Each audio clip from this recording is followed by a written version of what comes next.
ಸಖತ್ ಖಾರ ಬಣ್ಣ ಮತ್ತು ರುಚಿ ಆಚಿ ಚಿಲ್ಲಿ ಪೌಡರ್. ಬಿಹಾರದ ಚುನಾವಣೆಯ ಕಣ್ಣು ಇಡೀ ದೇಶದ ಮೇಲಿದೆ. ಇಡೀ ದೇಶ ಅದನ್ನು ಕಾಯ್ತಾ ಇದೆ.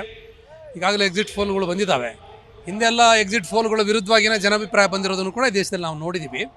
ವಿಶೇಷವಾಗಿ ಬಿಹಾರದ ಗಮನಿಸೋದಾದರೆ ಅಲ್ಲಿ ಸಮಸ್ಯೆಗಳು ದೊಡ್ಡ ಪ್ರಮಾಣದಲ್ಲಿ ಉದ್ಭವನ ಆಗಿದ್ದಾವೆ. NDA ನೇತೃತ್ವದ ಸರ್ಕಾರ ಜನರ ಸಮಸ್ಯೆನ ಇತ್ಯರ್ಥ ಮಾಡೋದಕ್ಕೆ ಅಲ್ಲಿ ಸಕ್ಸಸ್ ಆಗಿಲ್ಲ ಅನ್ನೋದು ಈ ಚುನಾವಣೆಯಲ್ಲಿ ನೋಡಬಹುದು. ರಾಹುಲ್ ಗಾಂಧಿಯವರು ಭಾಗಿಸಿದಂಥ ಸಭೆಗಳಲ್ಲಿ ಯಾದವ್ ಅವರ ನೇತೃತ್ವದಲ್ಲಿ ನಡೀತಾ ಇರುವಂಥ ಸಭೆಗಳಲ್ಲಿ ದೊಡ್ಡ ಪ್ರಮಾಣದಲ್ಲಿ ಜನ ಸಮುದಾಯ ಸೇರ್ತಾ ಇದೆ. ಹಾಗಾಗಿ ಒಂದು ಹೊಸತನ್ನು ಚೇಂಜನ್ನು ಜನ ಬಯಸಿದ್ದಾರೆ ಅನ್ನುವಂಥದ್ದು ಈ ಮುಖಾಂತರ ಗೊತ್ತಾಗ್ತಾ ಇದೆ.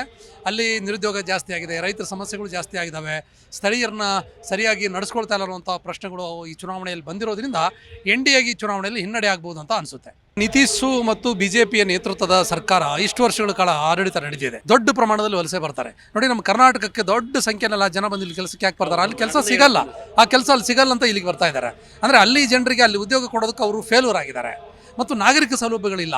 ನೀವು ಇವತ್ತು ಅಲ್ಲಿ ಹೋದರೆ ರಸ್ತೆಗಳು ಇಲ್ಲ, ಕುಡಿಯೋದಕ್ಕೆ ನೀರಿಲ್ಲ, ಮೂಲಭೂತ ಸೌಲಭ್ಯಗಳಿಲ್ಲ, ಶಾಲೆಗಳಂತೂ ತುಂಬ ದುಸ್ಥಿತಿಯಲ್ಲಿದ್ದಾವೆ. ನಮ್ಮ ಶಾಲೆಗಳನ್ನು ಹೋಲಿಸಿದರೆ ಎಲ್ಲೋ ಪುರಾತನ ಕಾಲದ ಶಾಲೆಗಳ ರೀತಿಯಲ್ಲಿದ್ದಾವೆ, ಕಾಲೇಜುಗಳ ರೀತಿಯಲ್ಲಿದ್ದಾವೆ. ಶಿಕ್ಷಣಕ್ಕೆ ಉದ್ಯೋಗ ಮತ್ತು ಉದ್ಯೋಗಕ್ಕೆ ಮಹತ್ವವನ್ನು ಆ ಸರ್ಕಾರ ಕೊಟ್ಟಿಲ್ಲ.